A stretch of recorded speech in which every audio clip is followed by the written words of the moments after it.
Buenos días. Pues sí, esto que tenemos aquí, en sus diferentes versiones y demás, que llamamos Biblia, libro de libros, hace tiempo que escuché que era un plan de rescate del pueblo del Señor. Y qué verdad tan grande es. Hoy quizás tengamos una constancia todavía más evidente de este plan del Señor. La semana pasada compartía con uno de mis hermanos que hay un refrán hebreo acerca de la educación de los hijos, y el refrán dice así, dice: aparta a tu hijo con la mano derecha y acércalo con la izquierda, en el sentido de que hay que llegar a un equilibrio entre la disciplina, ¿verdad?, y el amor. Hay que llegar a un equilibrio, y también lo vamos a ver hoy aquí, cómo el Señor llega a ese equilibrio de disciplinar al pueblo, pero de no olvidarse de él. Es un equilibrio difícil de conseguir, pero necesario. Bien, pues para hoy tenemos dos capítulos, el 36 y el 37. Si le hemos echado un vistazo, son muy suculentos. Tan suculentos que a veces, cuando uno va a preparar la palabra, te encuentras, bueno, ¿y esto por dónde? A ver por dónde. Pero en este caso es todo lo contrario. Aquí sobran contenidos para estar horas hablando de lo que nos dice aquí la palabra de Dios. Si recordáis, hemos pasado por capítulos en los que ha habido muchas sentencias sobre los pueblos vecinos, las naciones vecinas de Judá. Se ha hablado de oráculos contra los amonitas, los moabitas, los edomitas, contra Egipto, contra Tiro, Sidón, ¿vale? Eran sentencias duras contra esos pueblos porque de alguna manera habían perjudicado, bien o de obra o bien de palabra, al pueblo de Dios que era Judá. Y les advertía: ustedes también recibiréis vuestra disciplina, vuestro castigo.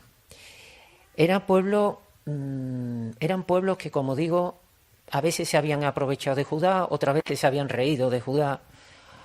En definitiva, que no quedaría sin su correspondiente también sentencia. Pero no olvidemos una cosa, que esos pueblos habían conseguido lo que habían conseguido respecto a Judá porque el Señor lo había permitido. Esto estaba dentro de los planes del Señor y llevaba mucho tiempo avisado. Pues bien, ahora en estos capítulos, en lo que tenemos para hoy, el mensaje cambia. El mensaje cambia.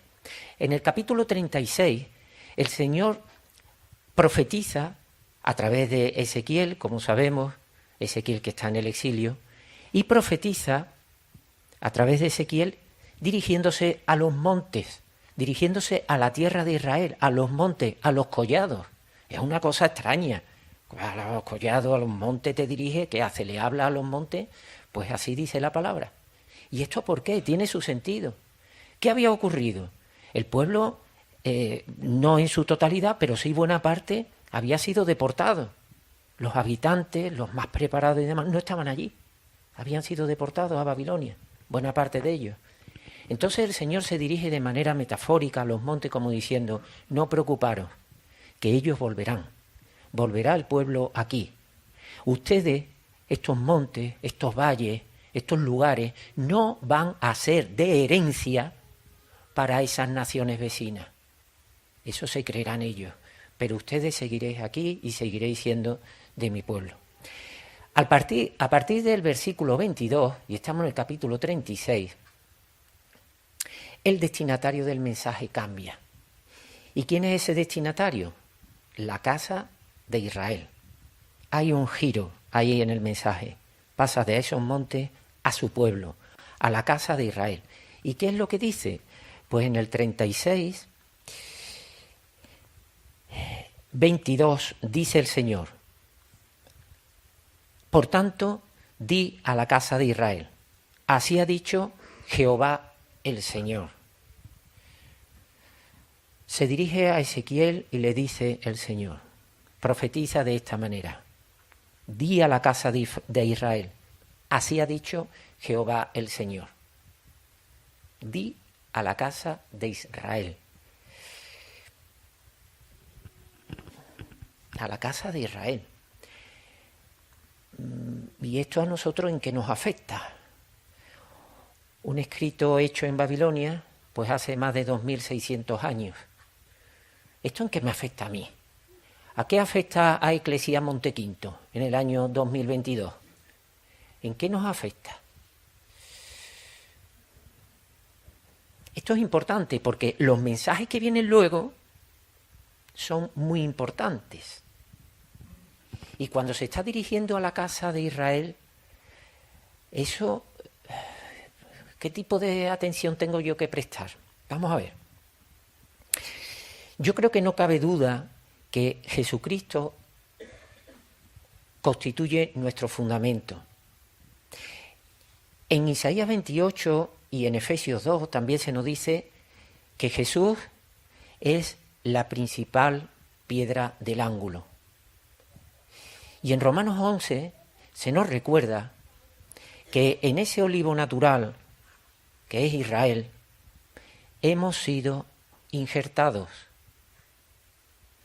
De tal manera que queda un solo olivo en el que hemos sido injertados y su raíz es el Señor Jesucristo. Todo el olivo es alimentado de la misma fuente, de los mismos nutrientes, recibe los mismos tratamientos. Yo recuerdo haber visto a mi padre injertar un olivo en otro, las diferentes variedades, y al final el riego, los tratamientos, los abonos, es para todo el olivo, no es solamente para determinadas ramas, constituye una unidad. Por lo tanto,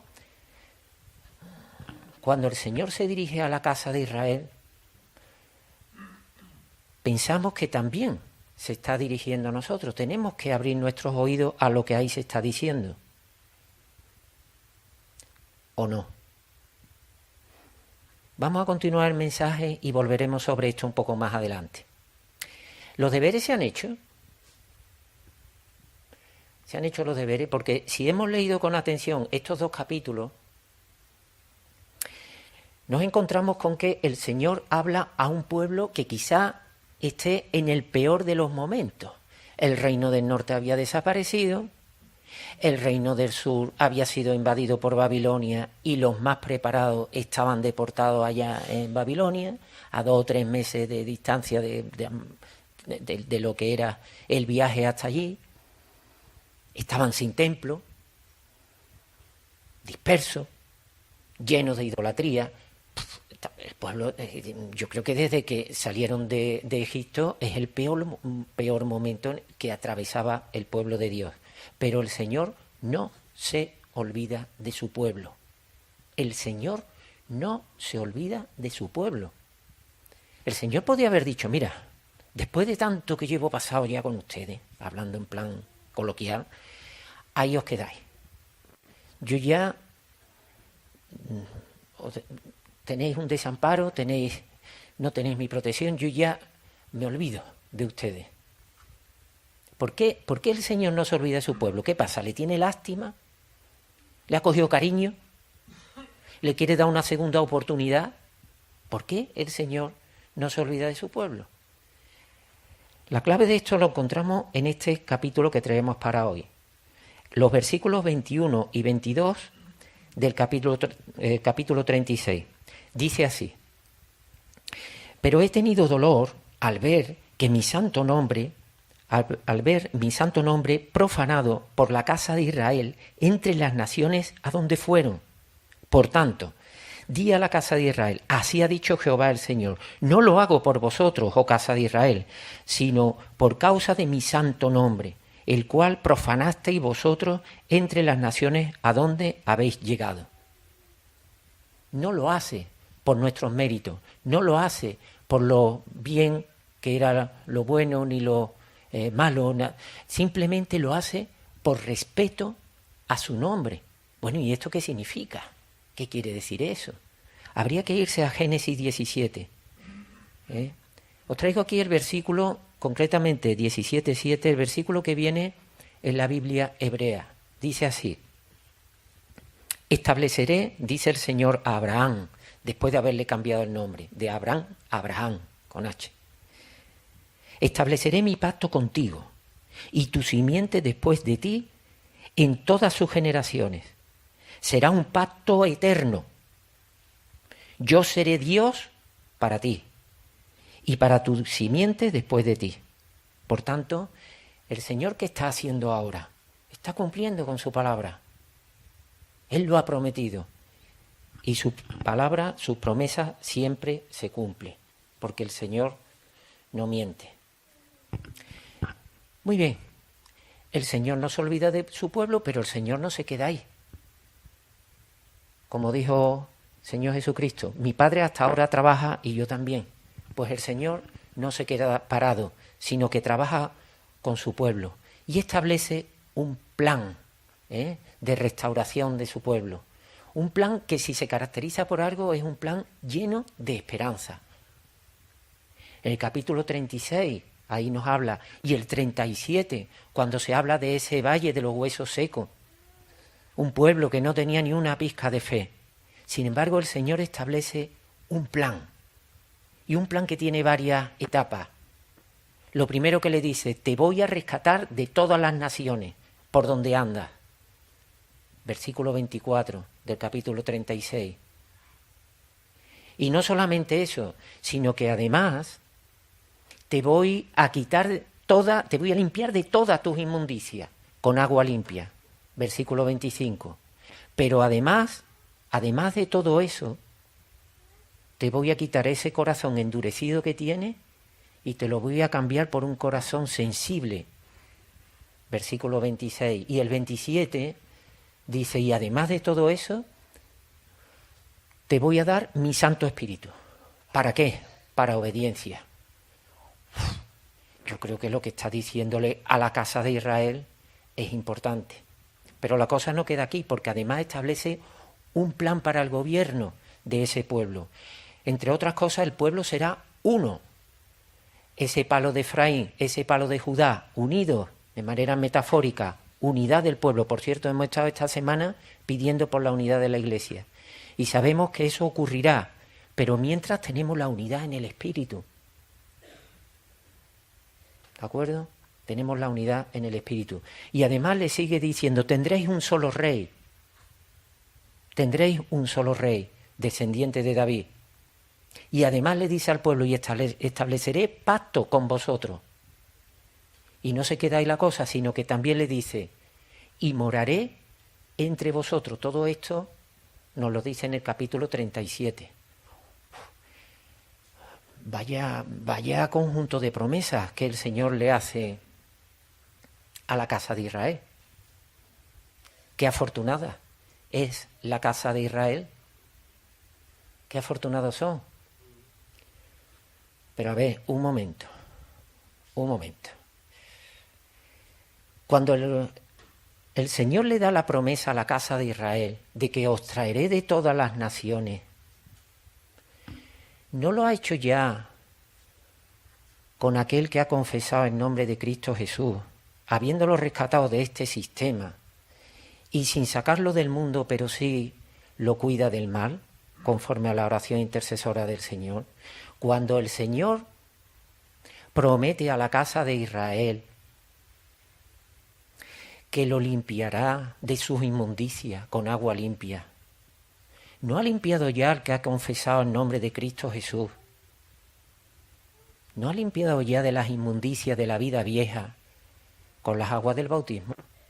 Cuando el Señor le promete a la casa de Israel, te cambiaré tu corazón de piedra y te daré un corazón nuevo, ¿no lo ha hecho ya con el que ha confesado el nombre del Señor, porque ha humillado su corazón y lo ha dispuesto a obediencia? Cuando el Señor promete a la casa de Israel,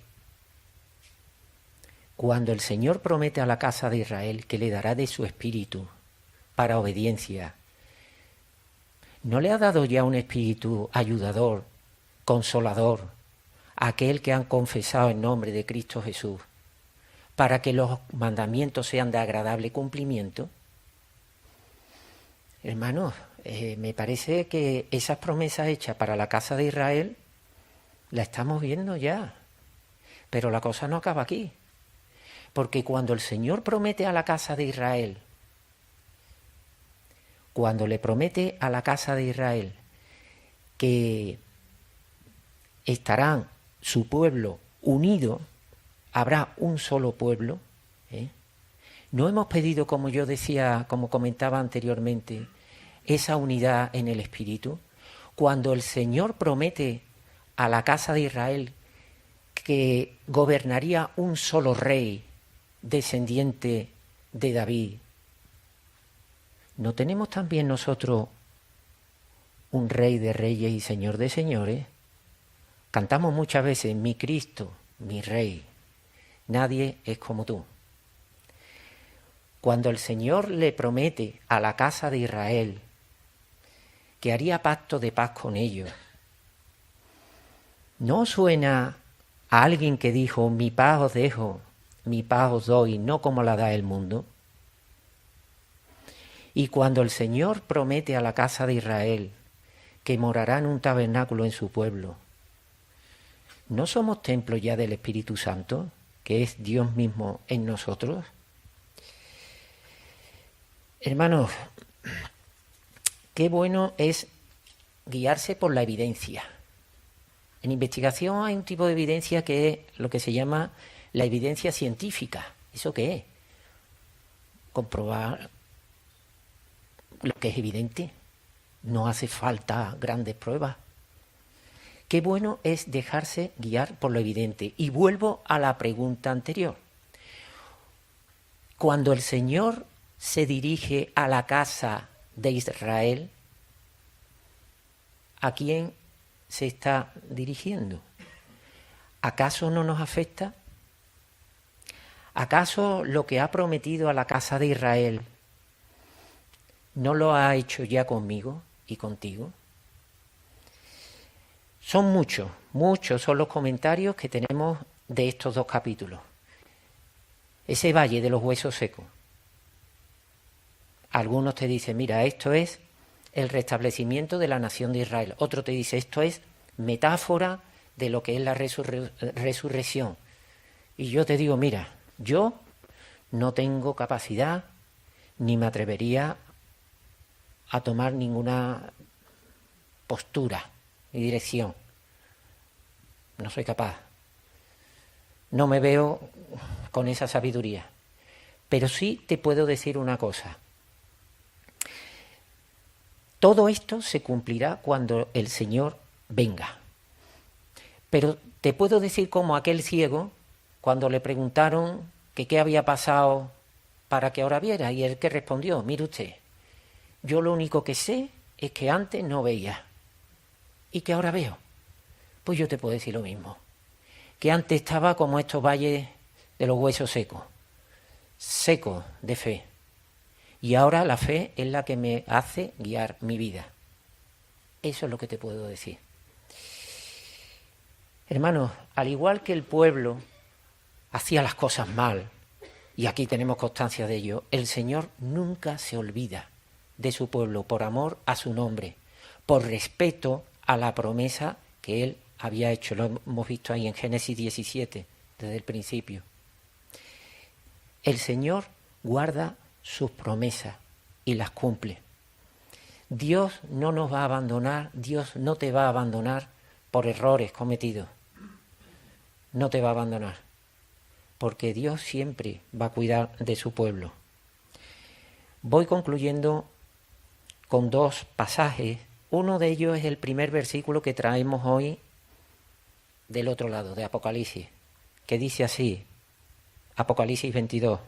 Después me mostró un río limpio de agua de vida, resplandeciente como el cristal, que salía del trono de Dios y del Cordero.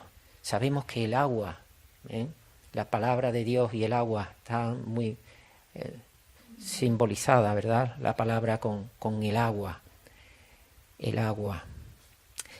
que nos limpia. Y en Oseas 2:25 tenemos un versículo que dice así, 2:25, que por cierto no está en la Reina Valera, está recogido también de la Biblia hebrea y la numeración es diferente. En la Reina Valera no llega hasta 25, pero está el versículo, simplemente una cuestión de numeración. Dice así: la sembraré para mí en la tierra, y tendré compasión de ella, que había sido compadecida, y les diré a los que no habían sido mi pueblo: eres mi pueblo. Y ellos contestarán: tú eres mi Dios. Hermanos, con esto concluyo. Como hemos visto, muchas y muy buenas son las promesas hechas a la casa de Israel, llenas de esperanza. Y la evidencia nos dice que esa esperanza es también la nuestra. Así que cuando el Señor habla para la casa de Israel, prestemos atención, prestemos oído, porque lo que es evidente es que esa palabra ya se ha cumplido en parte en nosotros, y lo mejor está por venir. Que el Señor os bendiga.